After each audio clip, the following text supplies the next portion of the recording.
I was really surprised because a couple of years back I actually did some work for Amazon, and I worked with their global logistics team. And I was shocked that in many cases the item that you order is not even in stock until a few days before you order it.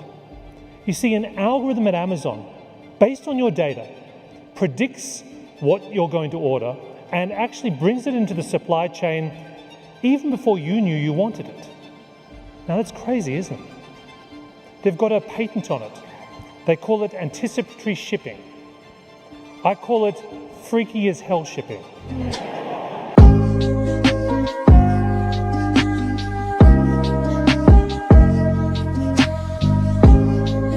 So what I want you to do now is to really ask yourself the more interesting question, which isn't, can we cut costs or increase efficiency with technology, but rather, what is now possible in an age of artificial intelligence that was simply not before? And I put it to you that there's a number of big shifts that are going to happen in our world in the next 5 to 10 years. The first shift I see is the shift from businesses to platforms.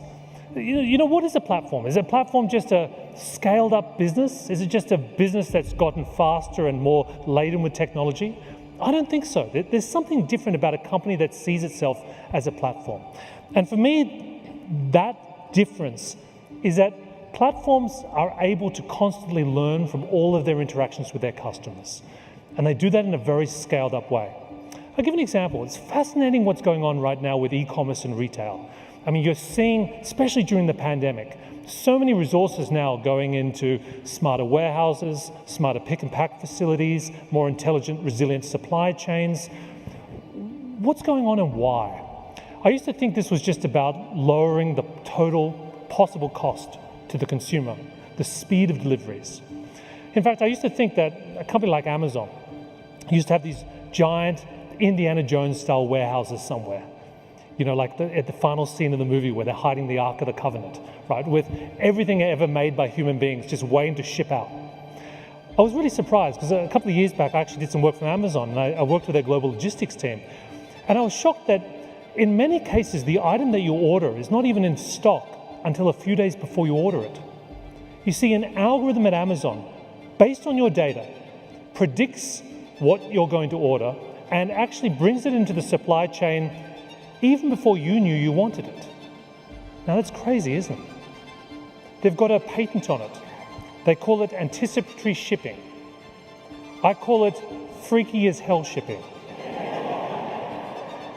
And it's not just Amazon, it's a number of these big players now investing in this kind of technology. And can you imagine in the very near future, you're going to be working from home. Okay, let's be honest, you're doing some shopping. And you're kind of hanging out, you can see some stuff you like, and you're just about to click buy now, when suddenly you're distracted because you hear this kind of whirring sound outside your window, and you go outside and there's one of these brand new yellow and black Amazon delivery drones descending from the sky, and you go, okay, this is strange. I don't remember an order or anything. Anyway, so it drops this parcel on your front yard. So you walk out and you get it. You look inside and you immediately drop it to the ground because there in the box was the very thing you were just looking at on your screen a minute ago. How did they know? Alexa. You're going to be running around the house in paranoia, right? Unplugging all your Alexa devices. I mean, you're already a bit suspicious, right? That Jeff Bezos, when he's not flying to the moon, is like listening on all your conversations. You needn't have been concerned. Amazon doesn't need to spy on you to understand what you want. By looking at your data, they know you better than you know yourselves. And that's not to say we can all become Amazons or all become giant platforms. But if you're going to play in a platform world, you yourselves have to be thinking, how do I go beyond just thinking about costs to using data to better understand my customers? And if you saw the deal that Acumatica did recently with BigCommerce to tap into Amazon's fulfillment program, this is the kind of scaled up thinking that's going to be important in this new world. The second big shift for me is the shift from transactions to experiences. Now, what do all these brands and familiar apps have in common? Spotify, Uber, Netflix. For me, they've all done an amazing job at making you forget the underlying financial transaction. I mean, think about it. What did you pay for your last Uber ride? Do you have any idea? A few people do. You're in the accounting department, aren't you? Okay, you're forgiven.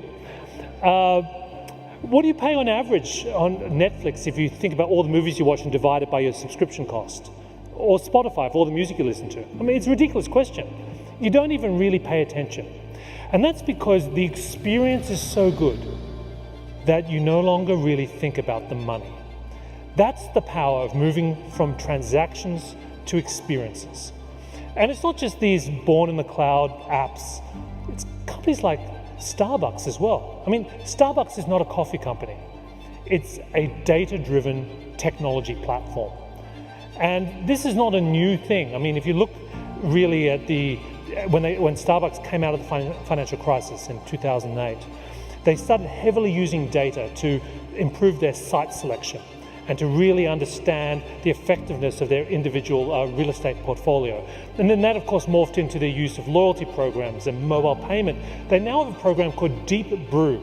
So they're actually using artificial intelligence to automate more of the running of the coffee shop. Now, they're not trying to get rid of the barista, right? But what they're hoping is that by using things like voice recognition, that when someone comes up to place an order and they've got one of those ridiculous, highly personalized orders, if you're one of those people, you know who you are, right? You've seen it on a TikTok video or something, right? The machine is actually listening to you.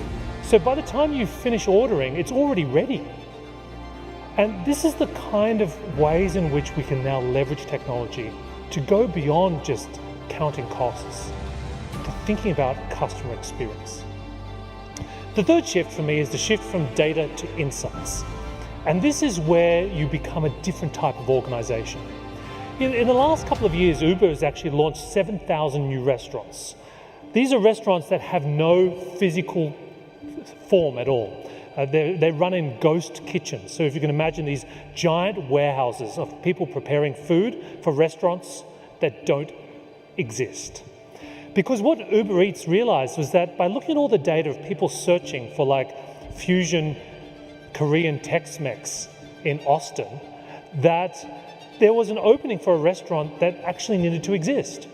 So they were able to use that data to creatively invent new opportunities.